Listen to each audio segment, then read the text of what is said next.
Hello and welcome to CeBIT here in Hanover, where 200,000 people and 3,000 companies have come together to celebrate all things digital, among them two world leaders, Shinzo Abe and Angela Merkel. The German Chancellor was with the Japanese Prime Minister to foster ties between the two countries in high technology and innovation. For Shinzo Abe, this was a chance to promote his idea of Japan's Society 5.0. Please talk to me again. That concept from Tokyo involves taking advantage of the power of digitization to create smarter and more efficient ways of living and working, and to better face the challenges of an aging population. Japan has been a manufacturing country. Manufacturing itself is very important. So connecting the real world of the manufacturing and the virtual world of the information technology, that's the key, we think. With innovations in artificial intelligence, the Internet of Things, autonomous vehicles, drones and robotics on display here, that vision of a smarter world seems more credible as the rate of digitization accelerates.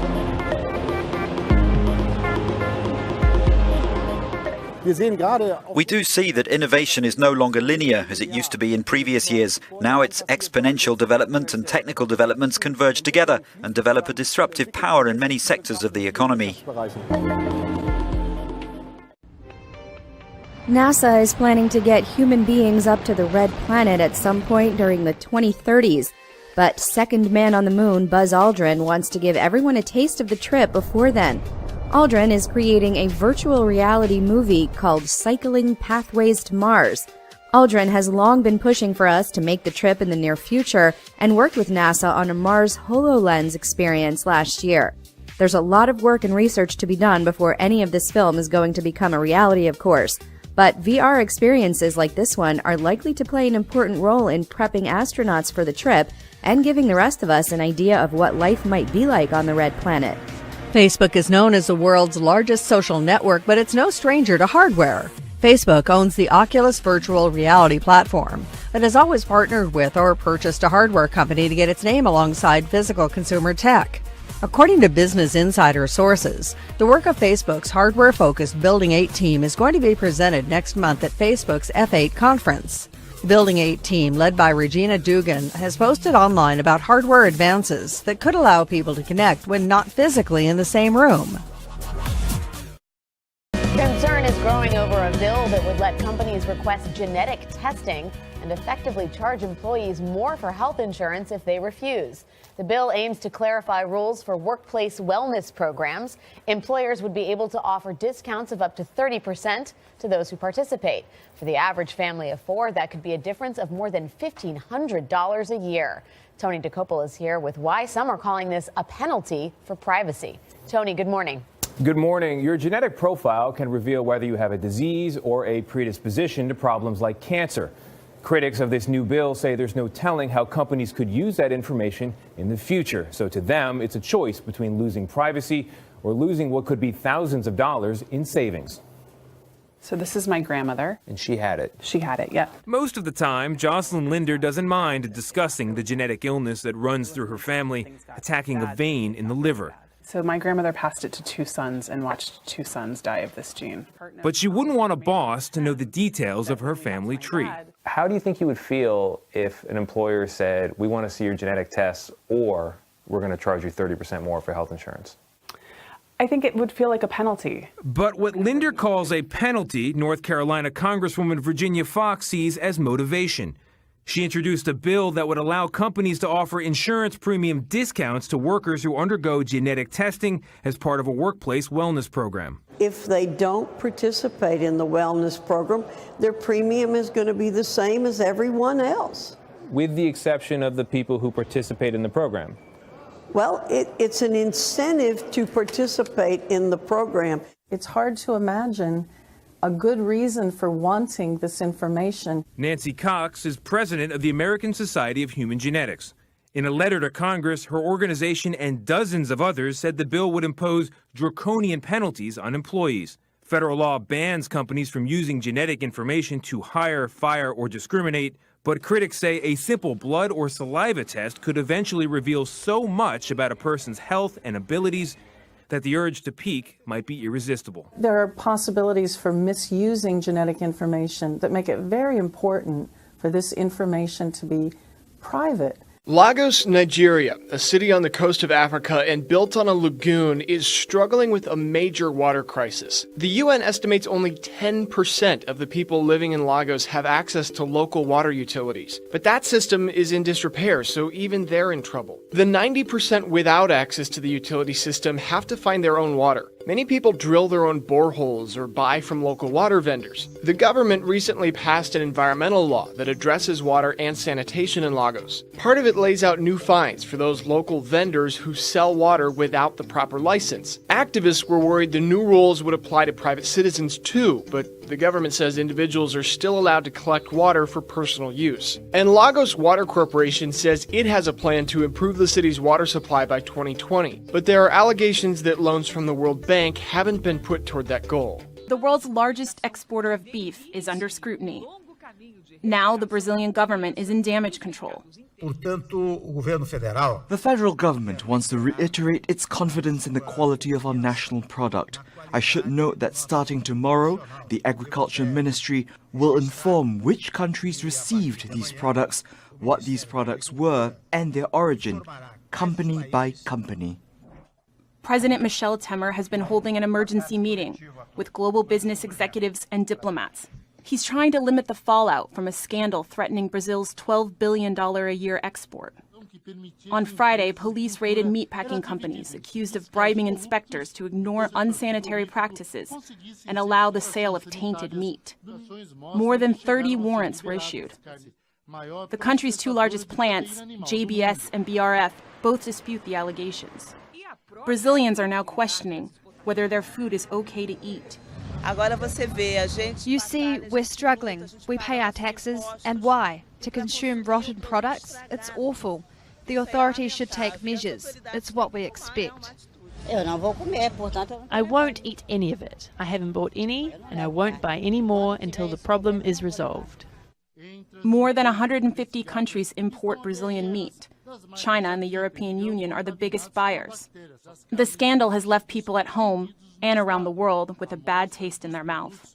The maker of Cheerios is facing some controversy over its Bring Back the Bees campaign. To help declining bee populations, General Mills recently gave out 1.5 billion wildflower seeds meant to be planted across the country. But the company appears to have chosen a one-size-fits-all approach for the campaign instead of focusing on region-specific seed mixes. Critics have pointed out that some of the wildflowers included in the Bring Back the Bees mix are potentially invasive and could cause damage to some local ecosystems. The company says the seeds were chosen for how attractive their nectar is to bees. It also said the seeds, quote, are not considered invasive, but didn't give any further details. General Mills has been devoted to bee conservation for years. One program dedicated to planting bee habitats around oak crops is expected to double local bee populations. But some critics argue it's ironic that General Mills has taken on a conservation role at all. They point to a recent study by Food Democracy Now!, a grassroots organization dedicated to sustainability, which says some of the fields General Mills buys oats from used herbicides suspected of hurting bee populations.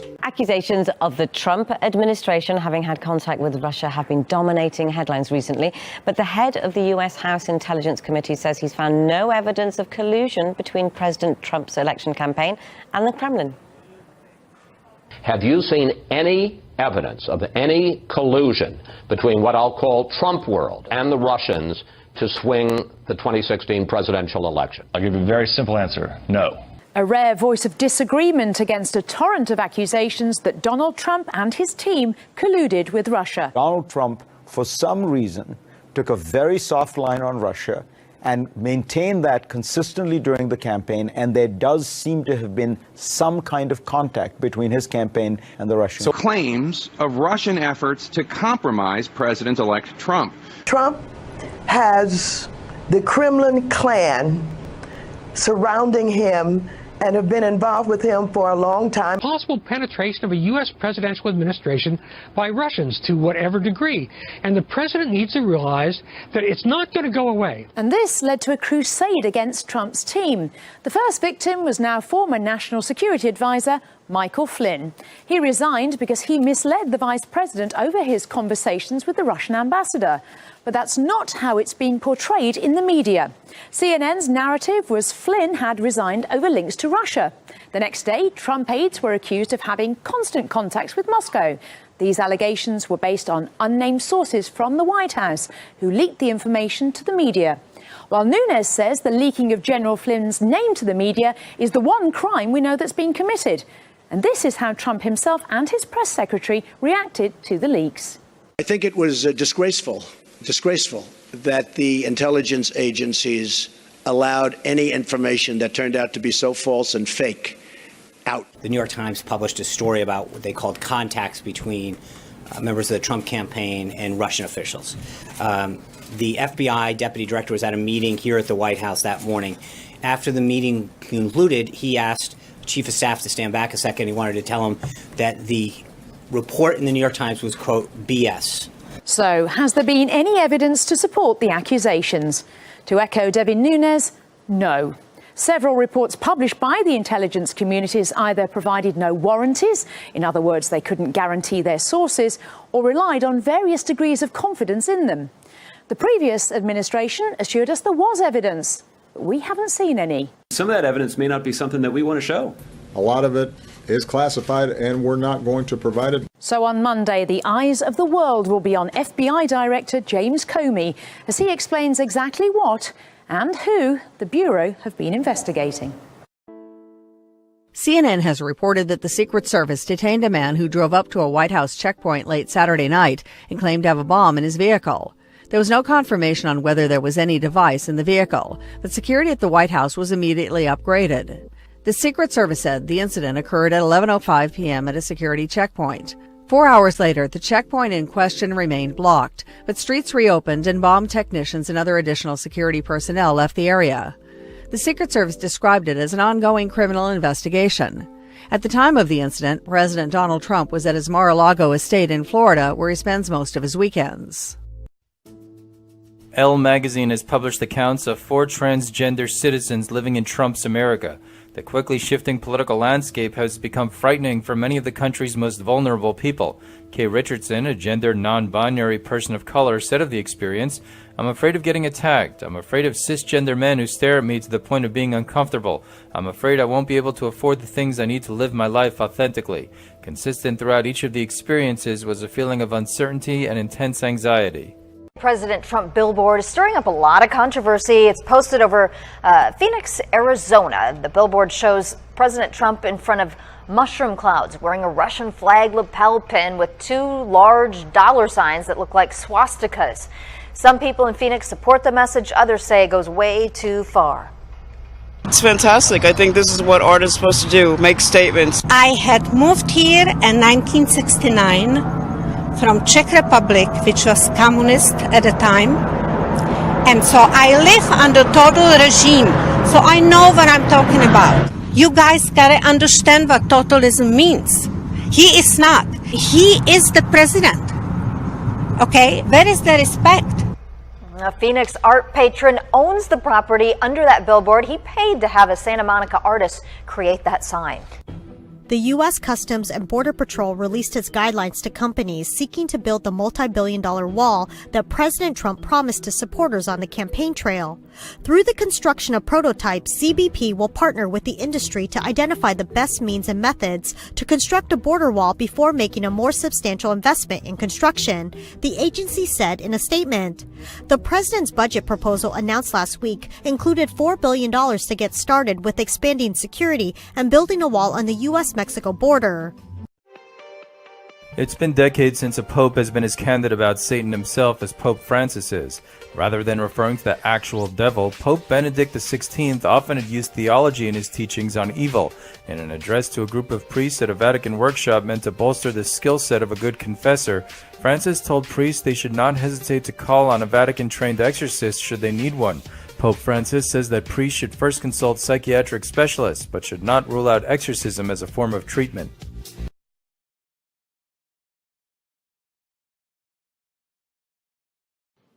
Why do you have to, fuck with us, goddammit?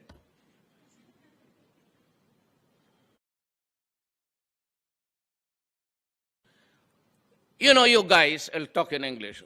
Do not impose your culture or your belief in what would be a government in this planet.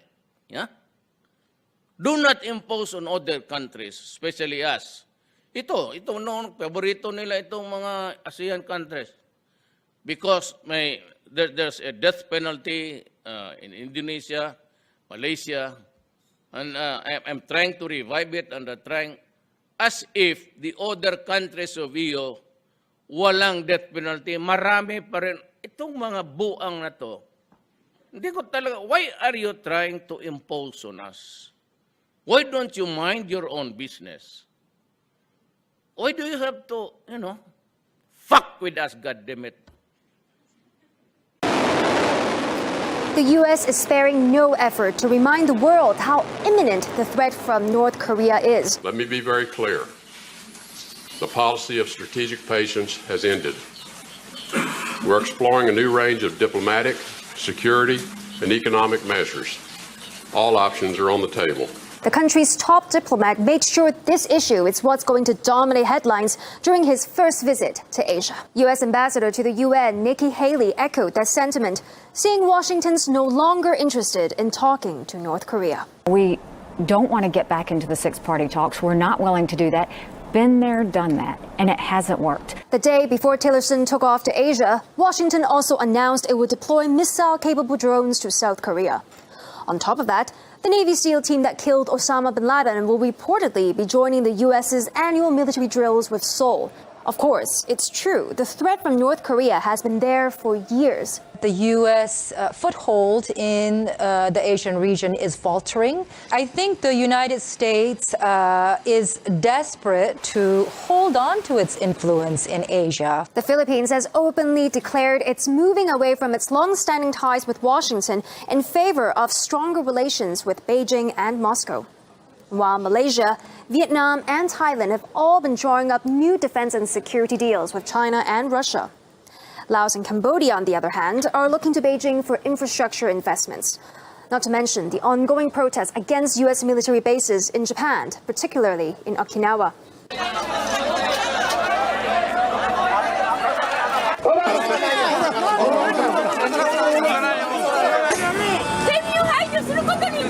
And the impeachment of the pro-American South Korean President Park Geun-hye, who was the one who gave the green light to having America's THAAD anti-missile defense system based in her backyard. And the Liberal leader who's heading the polls to replace Park, well, not only has he been described as anti-American and said Seoul needs to learn how to say no to Washington, he's also vowed to review the deployment of THAAD if elected. So, before the public join President Trump in wagging fingers at North Korea, just remember, there's always a backstory.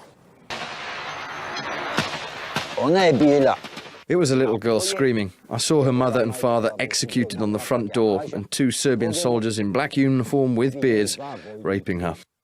I sneaked up through a window, found a weapon inside, and executed the men. Francis witnessed this horrific scene in a small town near Croatia's border with Serbia hours after he lost his whole family. He was living with his Croatian wife and children who had been killed by a Serbian army. With nothing left, even in his home country Belgium, he became a foreign fighter in Croatia and then took up arms in Bosnia. It's been more than 20 years since the siege of Sarajevo, and the city is still healing. Until the war, Bosnia's diverse ethnic community lived more or less harmoniously here. Ethnic Serbs in Bosnia have for years called for independence, and Serbia's far-right nationalist agenda to redraw its borders is causing concern. When there is a conflict in Bosnia and Herzegovina, it very quickly becomes a widespread military conflict, and this pulls Serbia and Croatia into conflict within Bosnia's borders. With Serbia and Croatia updating their arms systems, Some are questioning if Bosnia could once again be a bargaining chip for war. Sarajevo was militarily unprepared when Bosnian Serbs attacked the city from these hills 2 decades ago. Since the war, Bosnia's arms industry has been growing. Defence equipment is sold to more than 60 countries, including the US. Yet NATO's increased arms stock has done little to speed up membership talks. Bosnia's path to the EU is also slow, and a fragile economy is causing the young generation to leave. Yet tensions remain between ethnic groups, and concerns over who will defend the country persist. If such a situation continues for next years, let alone decades, then I don't think that there would be anyone to wage a war for anybody against anybody. Arms experts and politicians play down an arms race, but most people we've spoken to agree that it wouldn't take much to ignite this region. And given Bosnia's ethnic diversity, a repeat of the 90s could see Bosnia pay the highest price.